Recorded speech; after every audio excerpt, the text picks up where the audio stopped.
Okay, good morning to everyone. So how are y'all doing today? So I hope everyone is in a very good mood to listen, because we have been, consequently listening to many inputs and content about cloud. And for today, what I'm going to speak about is more towards the adoption, how to empower government agencies to adopt cloud computing and also to do their migration in cloud. Okay, so this is my short biography, and basically what usually I quote regarding cloud computing is, we are using this particular cloud computing, okay? Government services will be more affordable, more accessible, high standard in information as well, and we will flow more effectively. And the most content that we want to identify here is upon trust. Trust will be the main significant agenda in order for us to move towards the cloud computing age. Okay? Okay, this will be my topics for today. I'll be going through with some paradigm shift in cloud computing, some timeline and fundamental shifts. The second one, I'll be looking into how cloud service can improve government services. And the third one will be the challenges and problems solving towards whatever challenges that we have. And the fourth one will be, what is the future of cloud computing in government agencies? Because when we do a strategic plan and a transformation towards the digital transformation in government agencies, we would look into the next 20 years, next 30 years. We're not going to plan for the next 5 years or 3 years. Okay, looking into the fundamental shift. So basically everyone knows that we have started out with mainframe computing, then we follow up with the cluster computing, and then the more complex big computing, and finally we have come. Actually, we are back 10 years. Actually, cloud computing have started in 2020, 2010 is already, most of the countries in overseas have already adopted cloud computing in their government and e-government facilities. And till now, we are still in the progress of cloud computing. And what's next after this? So that is what we're going to look, which is edge computing.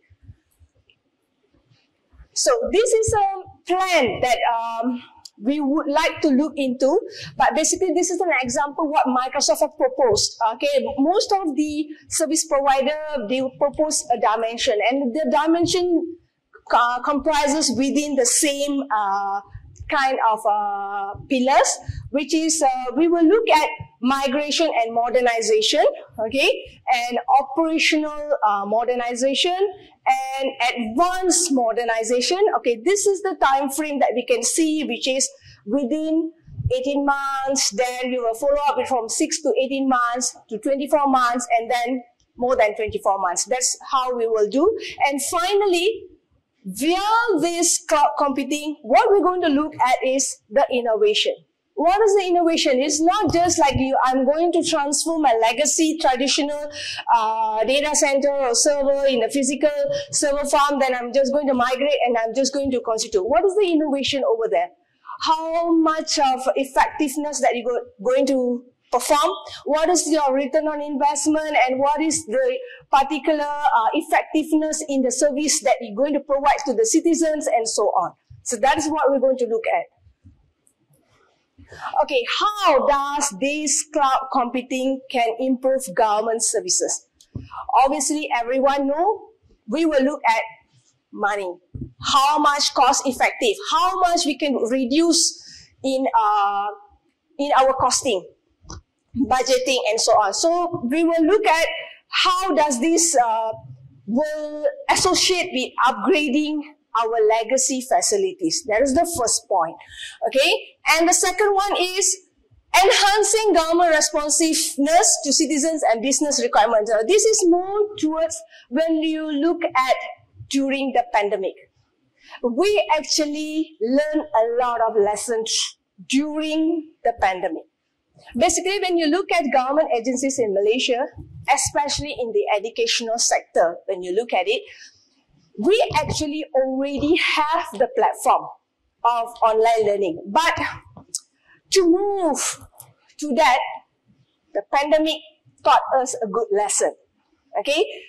We were actually already having the facilities and we just pushed all the students in the rural areas, but we had some limitation, okay, to reach those students in the rural areas.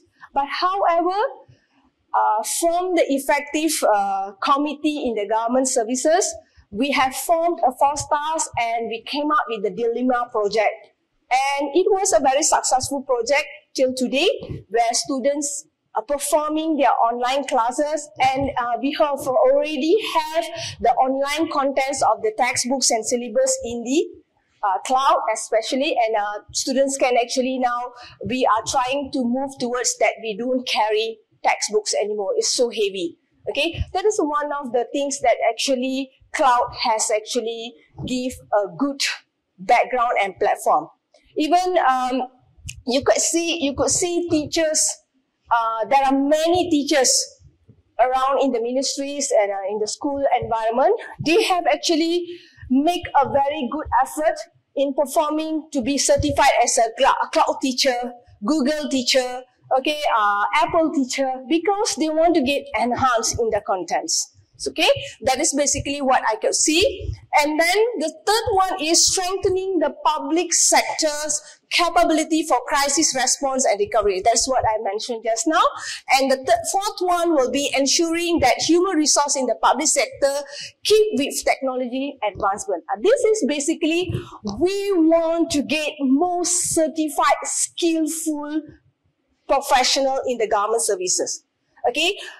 Obviously, yes, vendors are there to help us, okay, to guide us, to provide us a more skill and knowledge. But upon that, we cannot be, you know, all the time referring to the same personnel, okay, to increase the innovation and creativity and upfront into giving more ideas to the government, okay, to be more, you know, advanced with the global market, okay?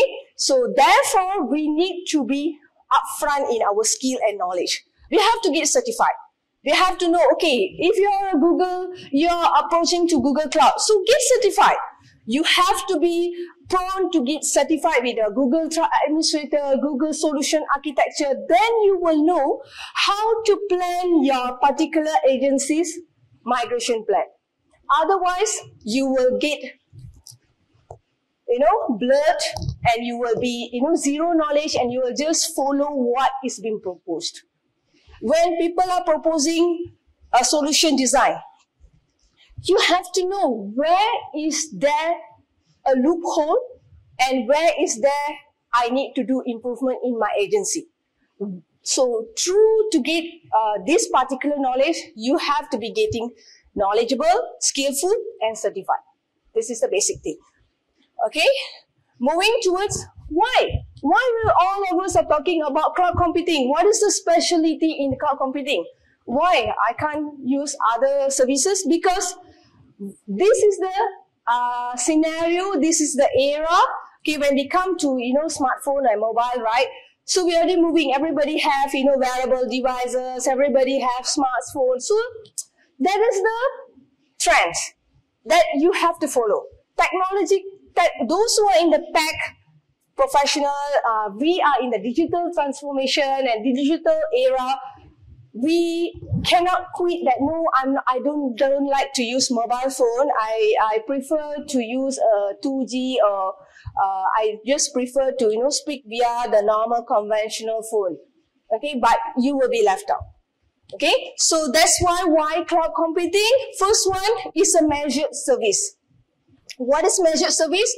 we can control and optimize the resource usage according pay as you use. So when you do your budgeting, you don't need to do a wide range of budgeting because you already foresee what are the resources that you're going to use, and you just pay according to it, and you grow according to that. Okay, so that is basically on the first part. And the second one is more towards broad network access.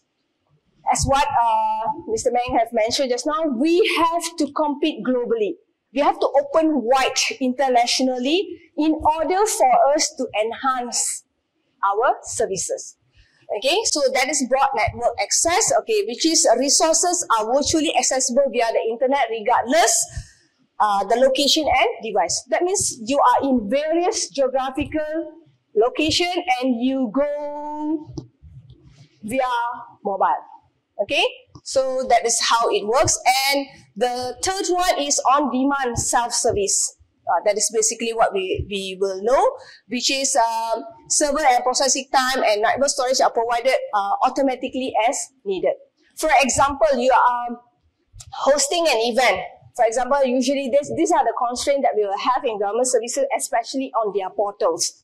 Okay, their portal is linked to some, say for example, an e-learning management system, and on that day you have a big conference and you have 6,000 users or 10,000 users that is connecting to your portal to access your learning content.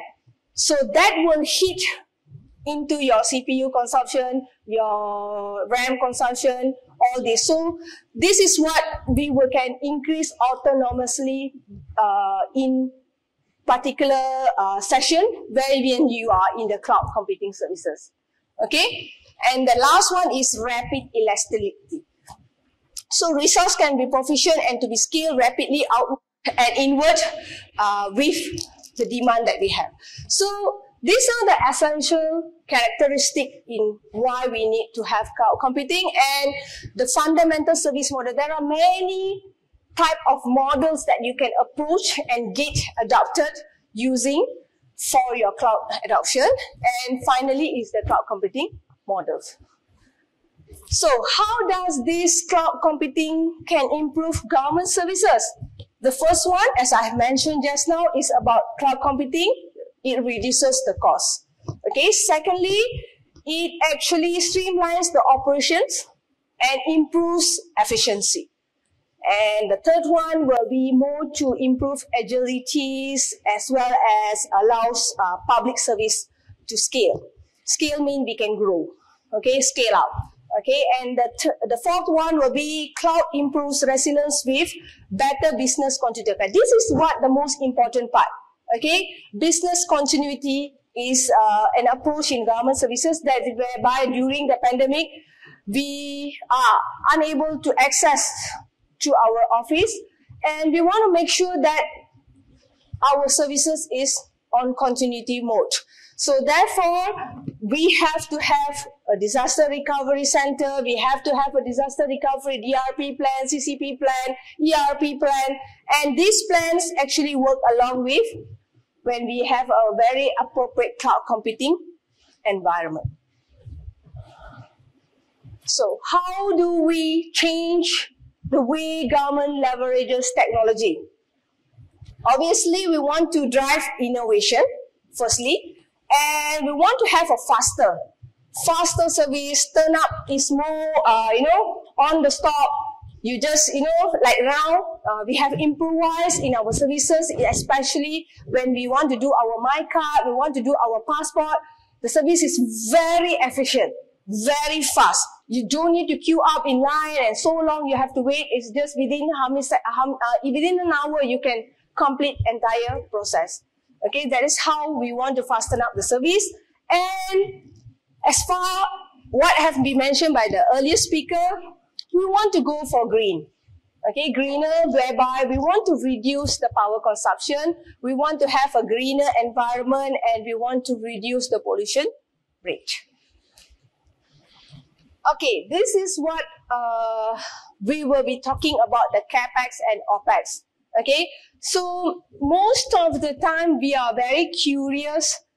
Of course, sometimes on-premises, when we want to do migration, I feel on-premises is much more cheaper. But when we look at all the research, most of organizations feels that cloud computing, or when we move from on-premises to cloud computing, the subscription and also the costing will be much more cheaper. And people would have, maybe for the first time when we are doing the migration, yes, maybe there will be some cost that you need to move, because most of the systems, most of the application that we are actually running in certain agencies is a very structured old silo version.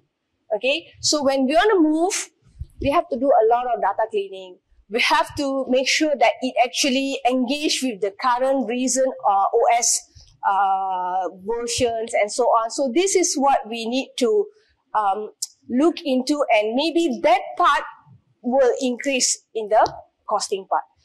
Okay, and when you look at the iceberg over here, it actually reduces in part of cloud computing, which is we have little on implementation, customization, and training.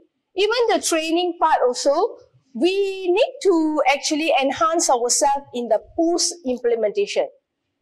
Not on the pre. We are always prepared, trying to prepare ourselves for the pre-implementation. But when the post-implementation, you have to look at what is happening throughout.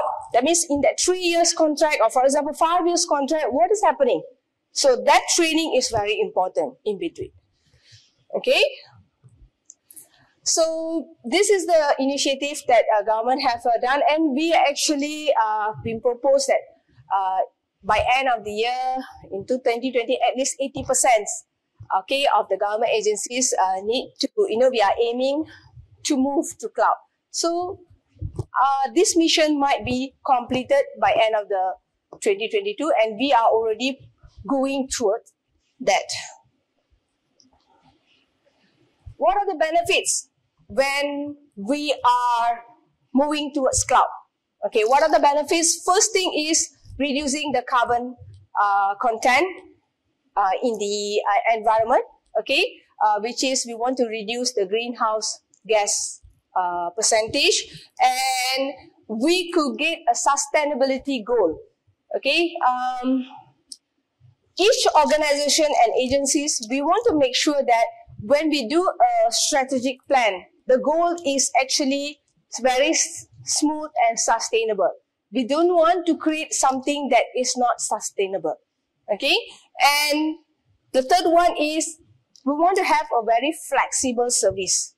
Flexible service here means that you can reach the services, that means the rakyat or the citizens, whoever, the stakeholders, the consumers, okay?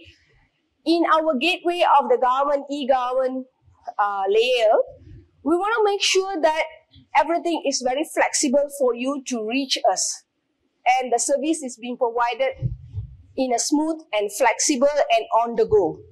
Okay? Whether you are using your mobile, whether you are using your desktop, whether you are using your email, whether you are internal locally in Malaysia, or when you are outstation, okay, in another country, you can still access the services that is being provided. Okay, and scalability. Scalability is how you want to scale out. Okay, that is basically we want to look into our government services and business continuity and improve in decision making.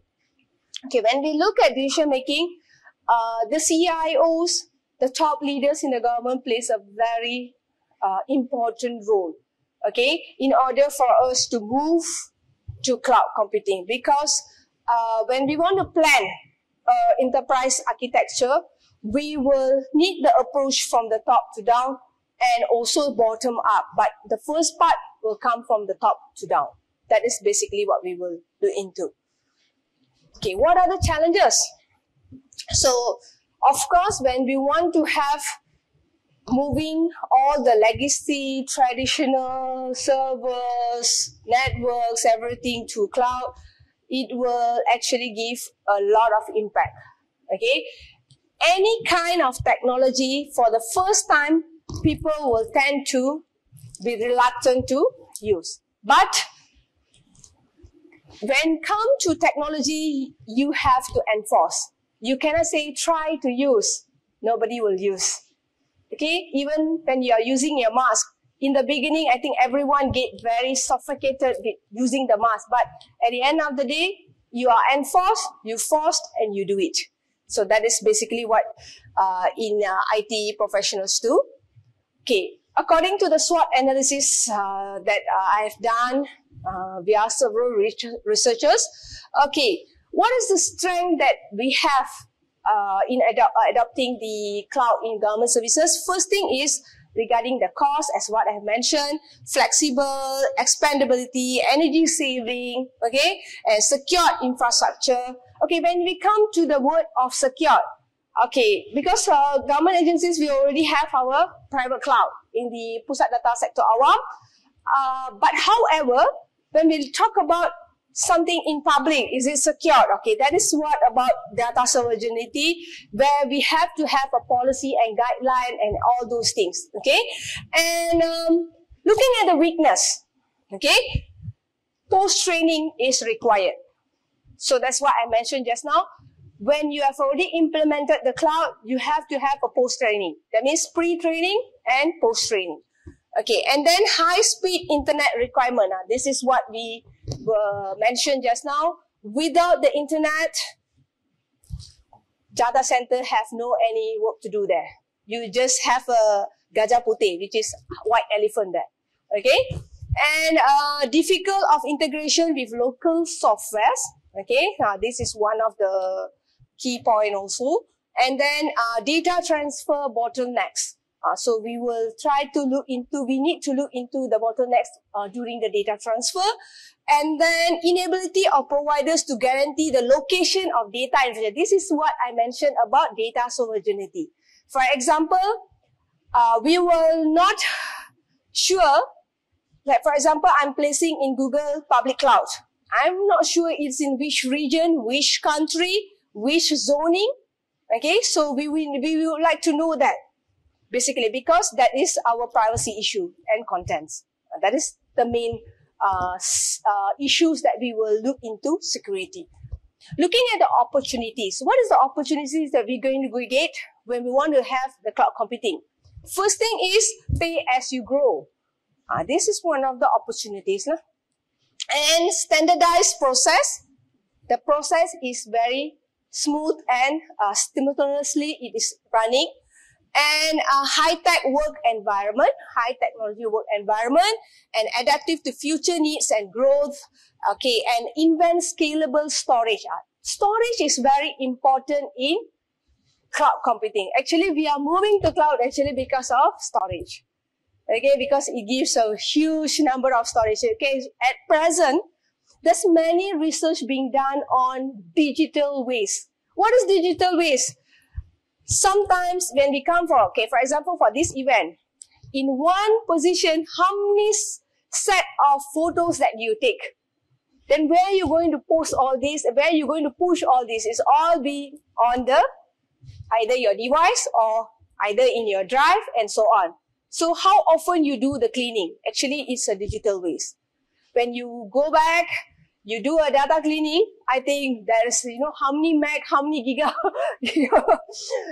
that you will be removing.